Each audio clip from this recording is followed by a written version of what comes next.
Hi, hello, welcome or welcome back. You may or may not know the drill.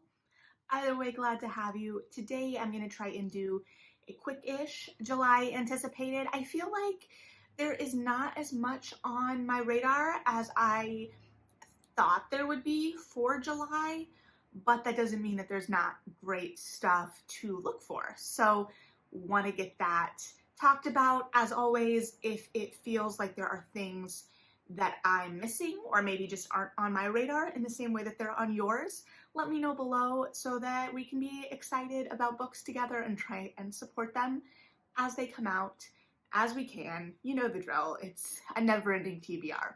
So, I will also say there is a book this month that I think I mistakenly thought came out last month, so I'll touch on that at the time, but mistakes happen. I'm just kind of going off of release dates as I'm seeing them online. I generally try and double check them with the publisher catalog, but sometimes that gets so. We will see. So July 6th is the first release day of the month. And the first book on my radar is actually a sequel to a book that I haven't read yet, which is actually, I think, not the first time that we've done this dance. So what you gonna do? That is The Queen Will Betray You by Sarah Henning. This is the sequel to The Princess Will Save You. And both sound really fun. I just haven't gotten to them yet. The Princess Will Save You, I remember, was kind of like pitched as like a Princess Bride-esque story, and I love The Princess Bride, so we'll see. I will get to those eventually, TBR permitting.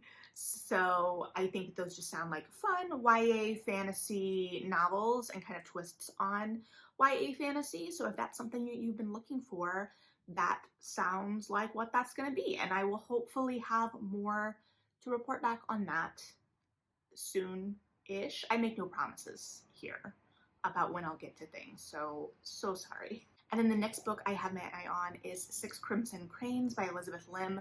This feels like, based on the blurb, like it's a Wild Swans retelling. I haven't really looked in depth into how the authors talked about the book, how others are talking about the book, so people may or may not be comparing it to specific fairy tales, but it is a fairy tale where a woman's brothers are turned into birds. So I will see about that one. I may or may not go back and read the original story because I haven't read it since college, I believe. This also just sounds like a really engaging, intriguing YA fantasy, and I feel like I've been seeing it around sprinkled, so I'll be excited to see what that one is about. And then the next book is Half Sick of Shadows by Laura Sebastian. Now, I believe people have potentially gotten this early with Book of the Month, but this is a Lady Shalott retelling, exploration. It is by the author of Ash Princess, which I was kind of like on the fence about, but I'm excited to see a different genre explored by this author. That kind of like dystopian, but like dystopian princess realm of YA that we were in for a second either like worked for me or it didn't, and often I don't know, I was on the fence about that whole subgenre, but I've also been very open about the fact that dystopias are hard for me anyway, so there's a lot to keep in mind there.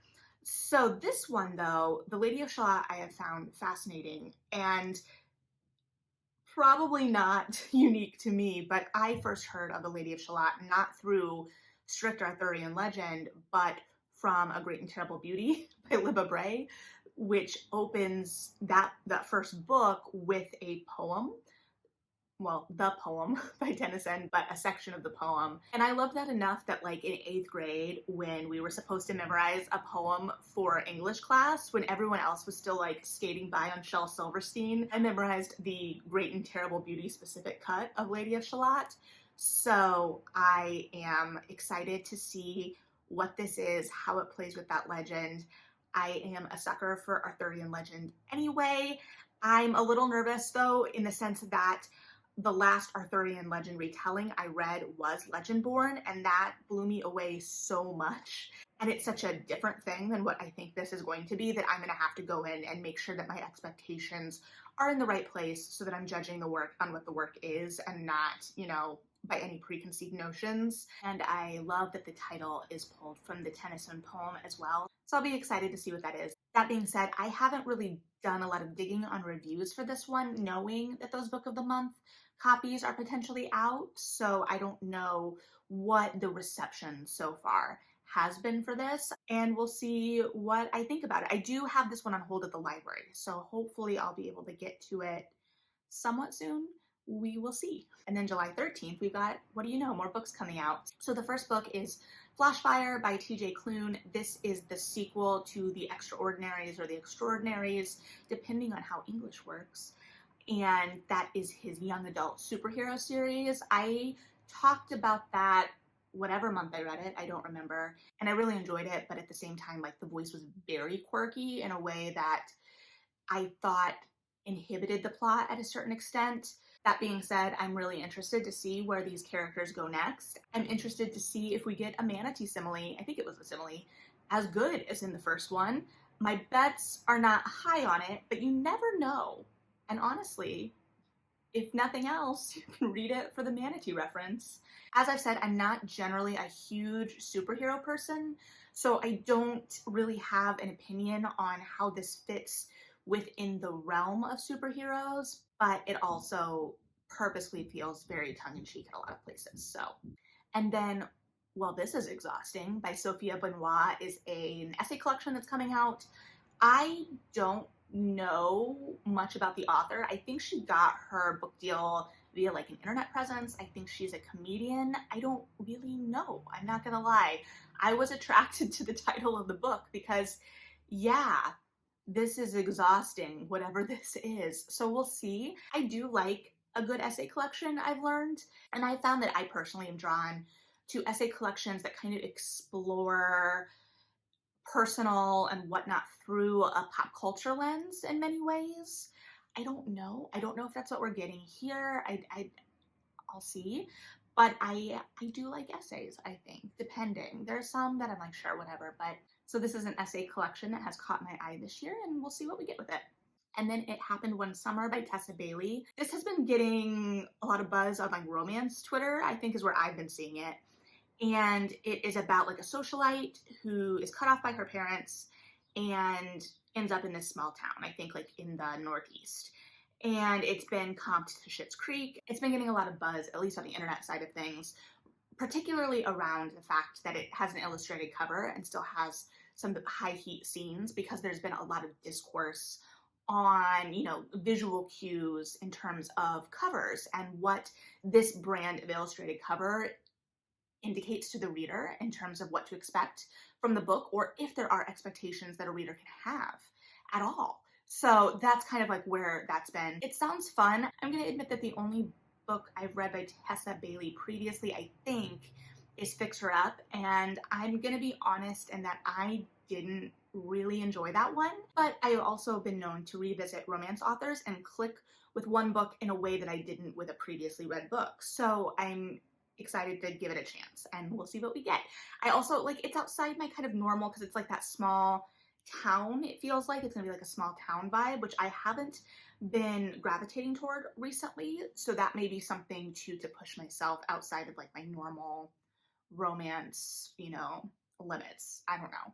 And then one of the books I'm most excited for the month by an author I have not read before is The Taking of Jake Livingston by Ryan Douglas. I feel like I have been seeing this on the book internet for a hot second, especially since the cover was announced, because it is stunning. And then when I realized it was ghosts, I was like, oh, okay. But this is about a student at a prep school, and he is one of the only Black students at this prep school, and he is not as popular as his older brother.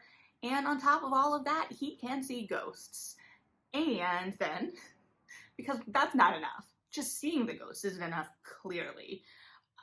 He encounters the ghost of, I think the blurb has changed since I first read it. I think it said something about a school shooter. I originally thought the blurb talked about a white supremacist.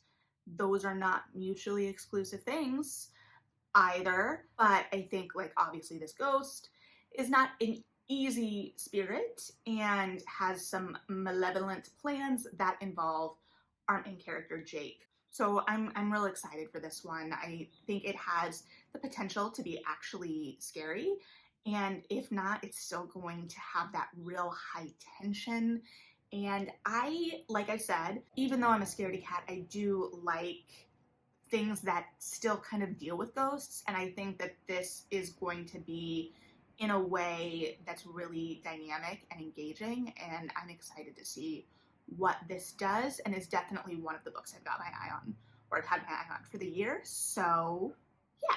And then July 20th is when Isn't It Romantic by Alyssa K. Adams is actually supposed to come out, I think. And this is the next in the Bromance Book Club series. I still have not caught up on number 3, so that's on me. So I need to hit 3 and 4. Like I said last month when I was wrong, this is the Russians book. So I'm real interested to see what that is. As I said previously, I'm intrigued when you've taken a character that has previously been comedic relief. And as I've said, I haven't read 3 yet, so I'm sure the work to kind of pull him out of just like the broad comedic relief space has been laid in that book, but I'm still excited to see that. I don't know, but it comes out this month, I think, not last month, maybe. So I apologize for the potentially incorrect information either last month or this month, although I think it was last month that I was wrong, so yeah. And then July 27th, we actually have a couple of big ones. So we have Gods and Monsters by Shelby Mahiran. This is the third and I think last in the Serpent and Dove trilogy that was followed up with last year's Blood and Honey. I enjoyed the character tension that we had last year in that our leads, like their problems weren't just fixed, right? We were still kind of battling a lot of ingrained ideologies and how that doesn't just shift overnight. It did feel a little bit sometimes like it suffered from middle book syndrome and that like our wheels were kind of just turning, but I do see how it was moving things along as well, and it was still a really enjoyable read. So I'm intrigued to see where this one goes. I did buy Blood and Honey last year because I didn't want to wait on the hold list, especially because at the time I was only doing digital holds because of the way the world was at the time. So I'm not sure I'm feeling the same like necessity to purchase this year. We'll see. But yeah, that is something I'll definitely be reading. I just can't promise how soon, depending on how I decide to consume and or what I decide to consume before it. And then finally, we have Devil in Disguise by Lisa Kleypas. This is a new Lisa Kleypas, so that's pretty self-explanatory as to why it's on my radar. It is part of her Ravenel series, which is her like current series. It's been a second, so I might gonna like need to position myself in the series to know where the hero and heroine fit in terms of where we've seen before. But our heroine is a widow, which I'm really excited about, and she is running a shipping company. And the blurb says that our hero's goals upon coming to London, because he's Scottish, are to not fall in love with our heroine and to avoid being killed, and that so far neither is going well. So that's just that's not verbatim one, but it's just a really well written piece of blurb in my mind. It's just fun. So I'm really excited about that. I'm also kind of not revisiting, I'm actually going into some of the Kleypas backlist that I somehow missed the first round, specifically the Wallflowers first, and then I think going into, I think it's the Gamblers series, we'll see. If you are interested in me talking more dedicated about either of those, let me know, because I know a lot of people enjoy Bridgerton and I enjoy historical romance, so I don't know, let me know. But those are the books that I have on my radar for the month, hopefully more manageable. What are you excited about? I know there's a lot of thrillers specifically that are coming out, I think, this month. That's an area I'm not as, like, I dip into occasionally. I dipped into it a lot more when I was a bookseller because I had lots of coworkers that liked reading them and lots of customers that liked reading them. So admittedly, that's been a little bit more of a blind spot recently. So if there are thrillers you want people to be aware of, drop those below as well as any other book you want people to be aware of. Let's support books. Let's talk about what we're excited about. And if you're excited about any of these, let me know. Or if you've read any of these already, whether that be, book of the month or advanced reading copies, whatever. I don't know. Tell me what you're thinking. But thanks for hanging out. Appreciate it. Have a good one. Read something good. And yeah, bye.